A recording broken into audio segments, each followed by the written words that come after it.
MK chemistry classes में आपका स्वागत है। आज का हमारा टॉपिक है रासायनिक अभिक्रियाएं एवं रासायनिक अभिक्रियाओं के प्रकार। Chemical reaction and types of chemical reaction क्या होता है, इसको हम लोग जानेंगे तथा इससे संबंधित उदाहरणों को भी हम लोग सीखेंगे। तो आइए शुरू करते हैं। तो जब दो या दो से अधिक रासायनिक पदार्थों क्रिया आपस में कराते हैं तो एक या एक से अधिक नए पदार्थों का निर्माण होता है। तो ऐसी क्रिया को हम लोग रासायनिक अभिक्रिया कहते हैं। वो रासायनिक पदार्थ क्या हो सकता है? वो रासायनिक पदार्थ तत्व हो सकता है, वो रासायनिक पदार्थ यौगिक हो सकता है, या वो रासायनिक पदार्थ तत्व और यौगिक दोनों हो सकते हैं। तो जब तत्व की क्रिया, तत्व यौगिक की क्रिया, यौगिक की क्रिया आपस में कराते हैं तो नए पदार्थों का निर्माण होना चाहिए। ऐसी क्रिया को हम लोग रासायनिक अभिक्रिया कहते हैं। क्या मीनिंग इसकी हो जाएगी कि जब दो या दो से अधिक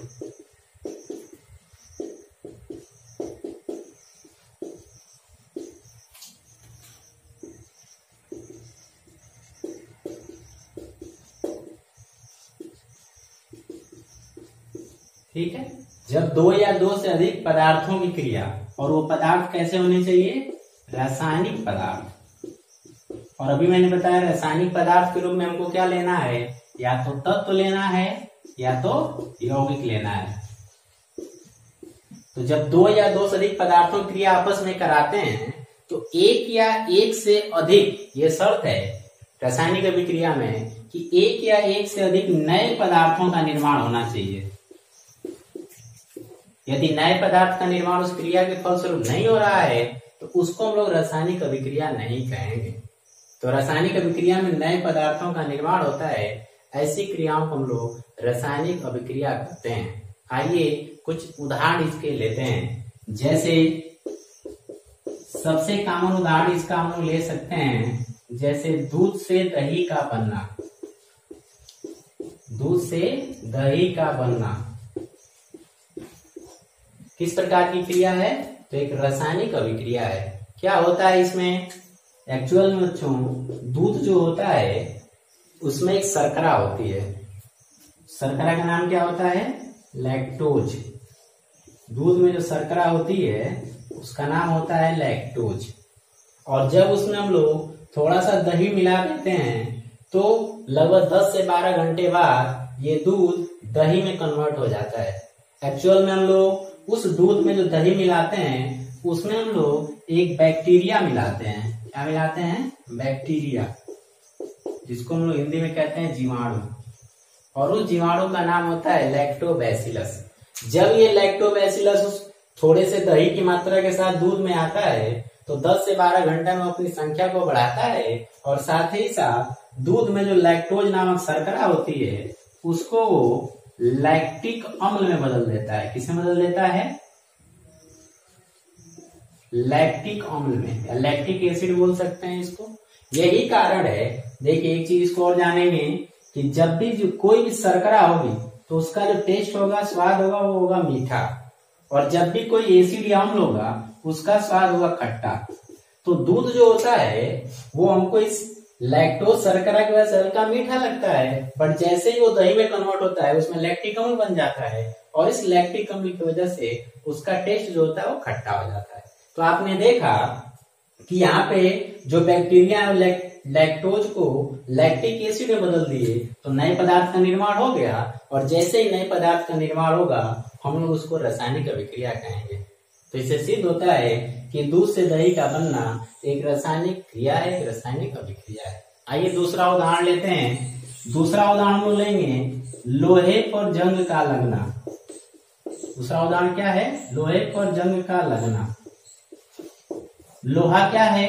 तो लोहा एक तत्व है। मैंने अभी बताया है कि रासायनिक अभिक्रिया हमको जो रासायनिक पदार्थ लेना रहेगा, रासायनिक पदार्थ तत्व हो सकता है या यौगिक हो सकता है या दोनों हो सकते हैं। तो लोहा एक तत्व होता है, उसका संकेत मैं इधर लिख रहा हूं Fe। और जब लोहे की क्रिया नमी की उपस्थिति में ऑक्सीजन से होता है, किसकी उपस्थिति अनिवार्य है? नमी की। तो जब लोहे की क्रिया नमी की उपस्थिति में ऑक्सीजन से होता है तो ये लोहा इस ऑक्सीजन से क्रिया करके और बदल जाता है किसमें? ये इस ऑक्सीजन से क्रिया करके बन जाता है Fe2O3 में, और इसी को हम लोग कहते हैं जंग। एक्चुअल में ये लोहे का ऑक्साइड है, क्योंकि जब भी कोई पदार्थ ऑक्सीजन से क्रिया करता है तो ऑक्साइड में कन्वर्ट हो जाता है, और अब ये लोहा जंग में बदल गया। तो आपने देखा कि ये दो तत्व आपस में क्रिया करके और एक अलग प्रकार के नए पदार्थ यानी लोहे के ऑक्साइड का निर्माण कर ले रहे हैं। और एक बात इसके साथ आप जानेंगे कि जो लोहा होता है दुनिया में इस क्रिया के द्वारा न जाने कितने पैसों का जो है बर्बादी होता है, क्योंकि हमारे नॉर्मली हम लोग जो धातु यूज करते हैं वो लोहा ही यूज करते हैं, और वो लोहा नमी से क्रिया करके और इस तरीके से खराब होने लगता है, उसका क्षय होने लगता है। तो ये कह सकते हैं कि हमारे लिए एक हानिकारक क्रिया की श्रेणी में, या कह सकते हैं कि ये क्रिया हमको बहुत सारा नुकसान, आर्थिक रूप से बहुत ज्यादा नुकसान पहुंचाती है। तो हम लोग लोहे पे जंग न लगे इसके लिए उस लोहे पे पेंट वगैरह या इस तरीके का ग्रीस वगैरह पदार्थ लगाते हैं, ताकि वो नमी और ऑक्सीजन से क्रिया ना करे, और जब नमी और ऑक्सीजन से क्रिया नहीं करेगा तो उस पर जंग नहीं लगेगा। तो परीक्षाओं में एक प्रश्न बहुत पूछा जाता है कि लोहे पर जंग का लगना किस प्रकार की क्रिया है, तो आप बताएंगे रासायनिक अभिक्रिया है। ठीक है, आई होप आपको ये चीजें समझ में आ रही होंगी। इसके साथ एक प्रश्न और पूछा जाता है कि लोहे और जंग में कौन भारी होता है। तो आप देख सकते हैं बड़ी आसानी से कि लोहा सिर्फ लोहा अकेले है, और जंग कब लग रहा है जब इसमें ऑक्सीजन ऐड हो जा रहा है। तो ये अकेला था तो हल्का होगा, और ये जो जंग है इसमें ऑक्सीजन भी आ गया है तो इसका वजन क्या हो जाएगा, अधिक हो जाएगा। तो आप बताएंगे कि जंग जो होता है वो लोहे की अपेक्षा अधिक भारी होता है। चलिए अगला उदाहरण लेते हैं। अगला उदाहरण हम लेंगे दहन। ठीक है, किसी भी पदार्थ का जो दहन होता है, यानी किसी भी पदार्थ को हम लोग जब जलाते हैं तो सदैव उधर कौन सी क्रिया होती है, रासायनिक अभिक्रिया होती है। चाहे मोमबत्ती का जलना हो, चाहे कागज का जलना हो, चाहे लकड़ी का जलना हो, जितने भी दहन की क्रियाएं हैं सभी के सभी रासायनिक अभिक्रियाओं की श्रेणी में ही आती हैं। तो इसको भी आप ध्यान रखेंगे। और किसी भी पदार्थ को जब हम लोग जलाते हैं तो उसका समीकरण जब लिखना होता है तो उसका भी समीकरण हम लोग ऐसे ही लिखते हैं, मतलब किससे क्रिया कराते हैं, ऑक्सीजन से ही कराते हैं। तो जब भी किसी पदार्थ क्रिया ऑक्सीजन से हो तो आप कह सकते हो एक तरीके से कि वो दहन की क्रिया है। बट सभी क्रियाएं ऐसे नहीं होती है। जैसे इसमें देखिए लोहा ऑक्सीजन से क्रिया कर रहा है, इसका ऑक्सीकरण हो जा रहा है और ये जंग में कन्वर्ट हो, लेकिन ये दहन की क्रिया नहीं है। इसमें और दहन में अंतर ये होता है कि इसमें दहन की क्रिया में ऊर्जा निकलती है क्रिया के फलस्वरूप, लेकिन जंग में कोई ऊर्जा नहीं निकलती है। समानता यह है कि इसमें भी ऑक्सीजन से ही पदार्थ क्रिया करता है और जंग में भी लोहा ऑक्सीजन से ही क्रिया करता है। तो इसको भी आप ध्यान में रखेंगे। जैसे मान लिया हमने कोयला ले लिया, कार्बन, कोयला किसे रिप्रेजेंट करेंगे, कार्बन से। तो कार्बन ऑक्सीजन से क्रिया करके क्या बना लिया, कार्बन डाइऑक्साइड। तो यहाँ पे आपने देखा कि क्रिया हो गई और इस क्रिया के फलस्वरूप ऊर्जा भी निकलता है, ऊष्मा के रूप में हम कह सकते हैं।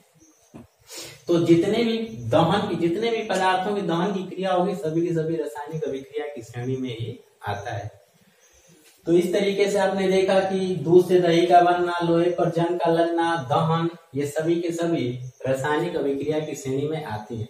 इसके अलावा हमारे शरीर में भी बहुत सारी रासायनिक अभिक्रियाएं होती हैं, उनको भी हम लोग जान लेते हैं। जैसे हम कह सकते हैं कि जो हमारे शरीर में श्वसन की क्रिया होती है, श्वसन की क्रिया भी किस क्रिया की श्रेणी में आएगी, रासायनिक अभिक्रिया की श्रेणी में आएगी। इस श्वसन की क्रिया में हमारे शरीर में ग्लूकोज की क्रिया किससे होती है, ऑक्सीजन से, और इस क्रिया के फलस्वरूप कार्बन डाइऑक्साइड, पानी और साथ में क्या निकलती है, ऊर्जा।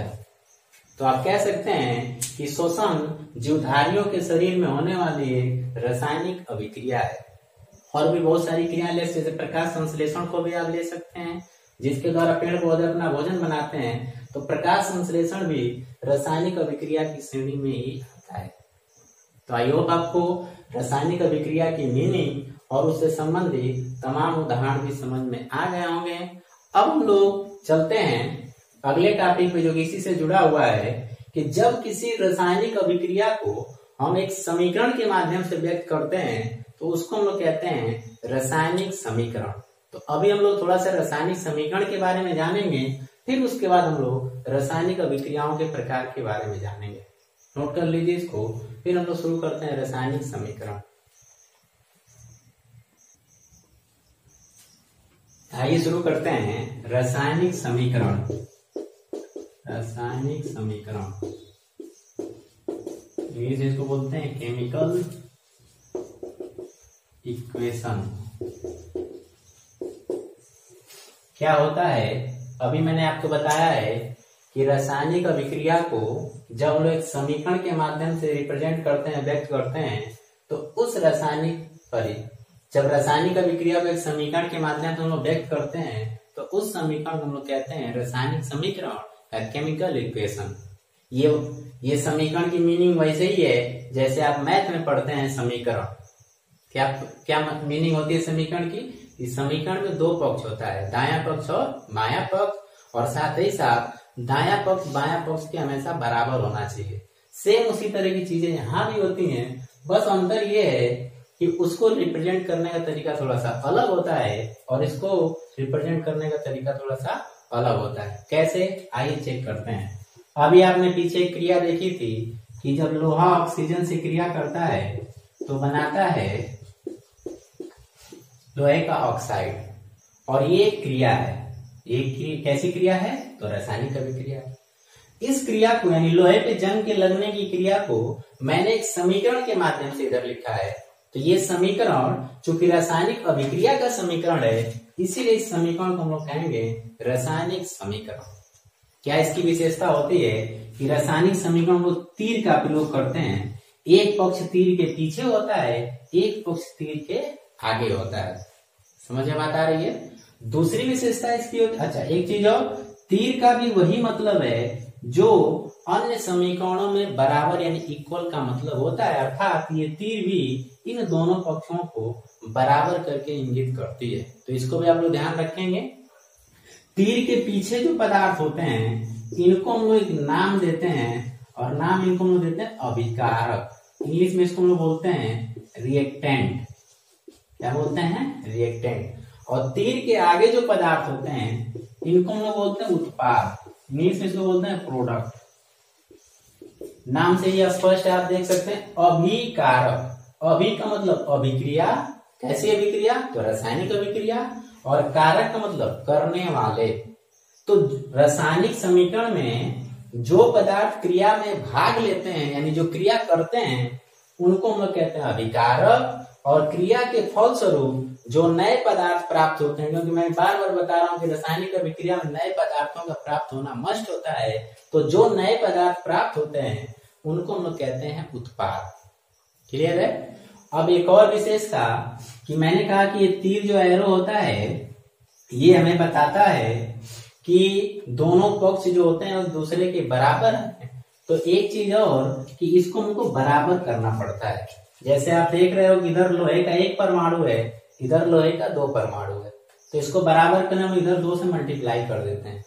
तो अभी लोहा भी इधर 2 हो गया, इधर भी लोहा 2 हो गया। इधर ऑक्सीजन 3 है, इधर ऑक्सीजन 2 है। तो इसको बराबर करने के लिए हम क्या करेंगे कि इस लोहा को, चूंकि ये 3 विषम संख्या है, तो इसको पहले सम संख्या में बदल लेते हैं। अभी ऑक्सीजन हो गया 3 गुना के 6, तो यहाँ पे 3 से मल्टीप्लाई कर देंगे तो ऑक्सीजन हो गया 3 गुना के 6। जब ऑक्सीजन इधर 6 हुआ तो लोहा इधर हो गया 2 गुना के 4, इधर लोहा को हम लोग 4 कर लेंगे। ये अपने आप में एक खुद टॉपिक है कि रासायनिक समीकरणों को कैसे संतुलित करें। तो हम लोग उसको एक अलग वीडियो में पढ़ेंगे काफी आसान तरीके से कि रासायनिक समीकरणों को कैसे संतुलित किया जाता है। फिलहाल आपको ये ध्यान देना है कि रासायनिक समीकरण किसे कहते हैं, उसको लिखते कैसे हैं, उसकी विशेषता क्या होती है। तो आपने देखा कि रासायनिक समीकरण के 2 भाग होते हैं, अभिकारक और उत्पाद, या यूं आप कह सकते हैं कि रासायनिक अभिक्रिया के भी 2 भाग होते हैं, अभिकारक और उत्पाद। ठीक है, आइए हम लोग अगला टॉपिक शुरू करते हैं, रासायनिक अभिक्रियाओं के प्रकार। वैसे तो रासायनिक अभिक्रियाएं बहुत सारे प्रकार की होती हैं, लेकिन जो मुख्य प्रकार इसके होते हैं उसको हम लोग चेक करेंगे। तो पहला इसका जो प्रकार है वो है योगात्मक अभिक्रिया। पहला प्रकार क्या है इसका? योगात्मक अभिक्रिया। इसी को हम बोलते हैं संयोजन अभिक्रिया। इंग्लिश में इसको बोलते हैं एडिशन रिएक्शन और कॉम्बिनेशन रिएक्शन। दूसरा इसका जो प्रकार है वो है वियोजन अभिक्रिया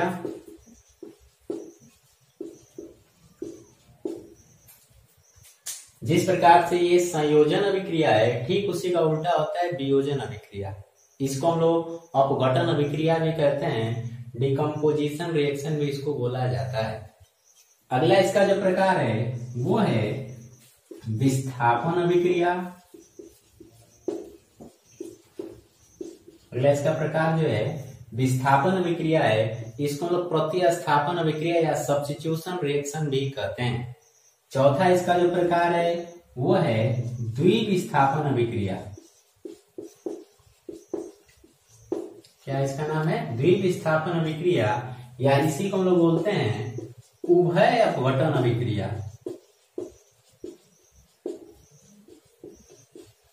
इसको हम लोग डबल डिकम्पोजिशन रिएक्शन भी बोलते हैं। अगला इसका प्रकार है उपचयन अपचयन अभिक्रिया। तो इस तरीके से मुख्य रूप से 5 प्रकार की क्रियाएं आपको यहाँ पे पढ़ना है। योगात्मक अभिक्रिया, वियोजन अभिक्रिया, विस्थापन अभिक्रिया, द्विविस्थापन या उभय अपघटन अभिक्रिया और उपचयन अपचयन अभिक्रिया। तो इसको हम लोग विस्तार से, इसके बारे में विस्तार से हम लोग अगली वीडियो में पढ़ेंगे। वीडियो को देखने के लिए धन्यवाद।